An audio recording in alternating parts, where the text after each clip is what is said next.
Currently, Israel continues to wage war. In fact, I can somewhat understand launching a preemptive strike as a preventive war to stop Iran's nuclear development. It's hard to see why they attacked Qatar or Syria, which had nothing to do with it.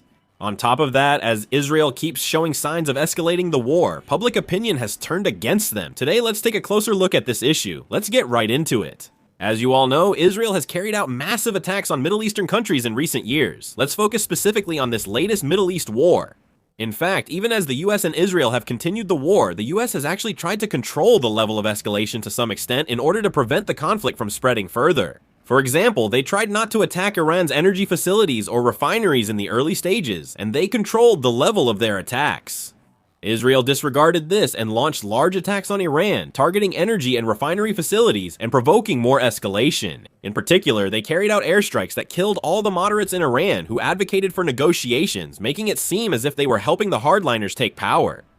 Even after the US and Iran agreed to a 2-week ceasefire, they launched major airstrikes across Lebanon, causing over 1,000 casualties. As a result, Iran and Pakistan, which was the mediator, strongly protested. Lebanon also demanded that Israel stop its attacks, stating that it was included in the ceasefire agreement.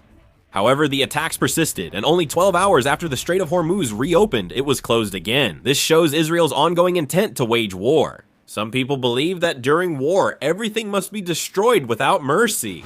If you think about what Israel has shown over the past few years, it seems clear that they intend to continue the war. So why does Israel keep trying to wage war? Actually, there are two reasons. Prime Minister Netanyahu's legal issues and Israel's security threats are the reasons. I'll explain further. First, as you know, Netanyahu faces legal risks.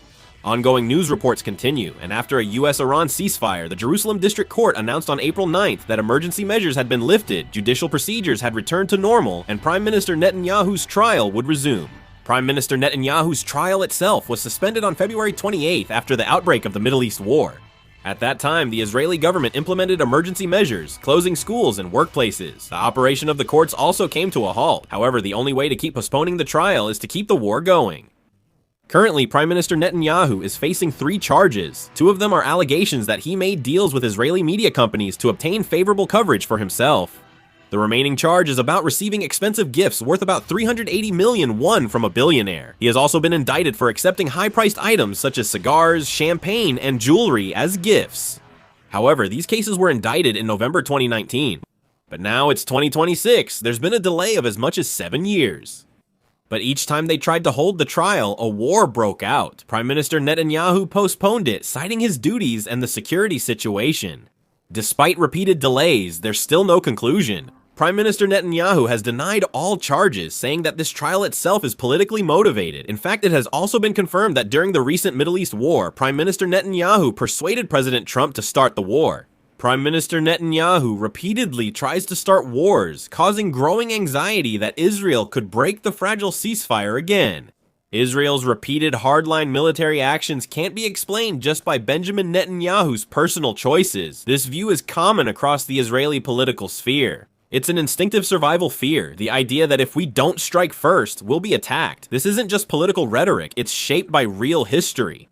The decisive turning point was the Fourth Middle East War. At that time, Israel faced the most critical crisis since its founding. The war began on Yom Kippur, the holiest day for Jews. Most of the military was on leave, and intelligence made serious errors. There were signs Egypt and Syria would attack together, but Israeli intelligence underestimated it.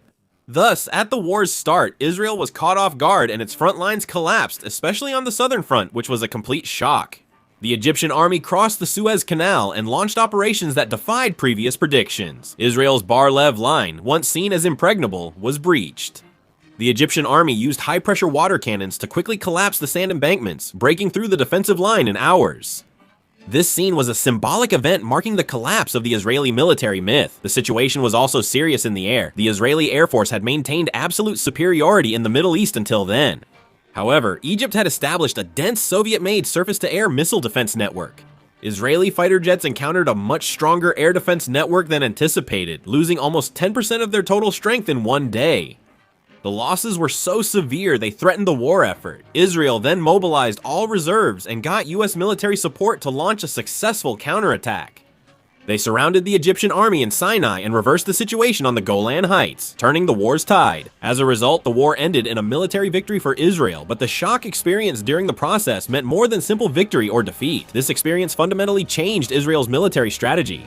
Previously, Israel relied on rapid response and maneuver warfare for defense. After this war, their strategy shifted entirely, focusing on one key point. It meant that if a war was fought on our own land, it would be disastrous. Israel's territory is very small. The distance from the capital, Tel Aviv, to the border is only a few dozen kilometers. If the front line is breached, the entire country could be paralyzed instantly. With key facilities concentrated in a small area, recovery after an initial strike is very difficult. Because of this, Israel changed its entire concept of war. Instead of defense, it shifted to preemptive strikes and conducting battles on enemy territory. This approach involves attacking first before the enemy finishes preparing for an attack, thereby seizing the initiative in the war. Over time, this strategy evolved into an even more aggressive form. The concept of preventive war that we see today comes from this. Israel's preventive war is a concept that goes one step further than a simple preemptive strike. Even if an actual attack is not imminent, if a potential threat in the future is identified, it is eliminated in advance. For Israel, Iran's nuclear program, Hezbollah's missiles, and Hamas's military growth are threats that, if not eliminated now, could become deadly later. This strategy has proven effective. In fact, Israel has quickly seized the initiative in several wars. However, at the same time, this creates a very dangerous dynamic.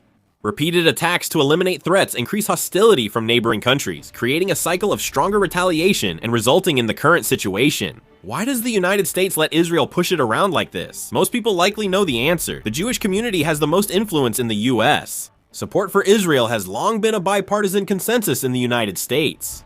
The strong relationship between the countries began in 1948 when Israel declared independence and the United States recognized it just 11 minutes later. Since then, the United States has become Israel's top supporter. Pro-Israel groups and Jewish communities have gained major influence in American politics, finance, and religion. In American politics, the American Israel Public Affairs Committee wields enormous influence by pouring huge sums of money into politics and shaking up the political landscape. And many of the major players in the American capital market are of Jewish descent. Leading Wall Street financial firms such as Goldman Sachs, Citigroup, Morgan Stanley, and Moody's were all either founded by Jews or are heavily influenced by them in their management. Because their influence in the US is strong, it's natural for the US to support Israel. Currently, Israel faces a severe troop shortage as it manages multiple fronts. It's not just about numbers. The country's capacity to wage war is being shaken. On March 26, Eyal Zamir made an unusual statement at the National Security Cabinet meeting.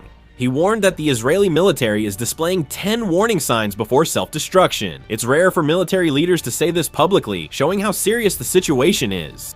Currently, the Israeli military is confirmed to be short about 15,000 troops. The problem is that this number can't be resolved simply by replenishment. Israel is managing several fronts: Gaza, Lebanon, the West Bank, and Iran, causing its troop depletion rate to rise quickly.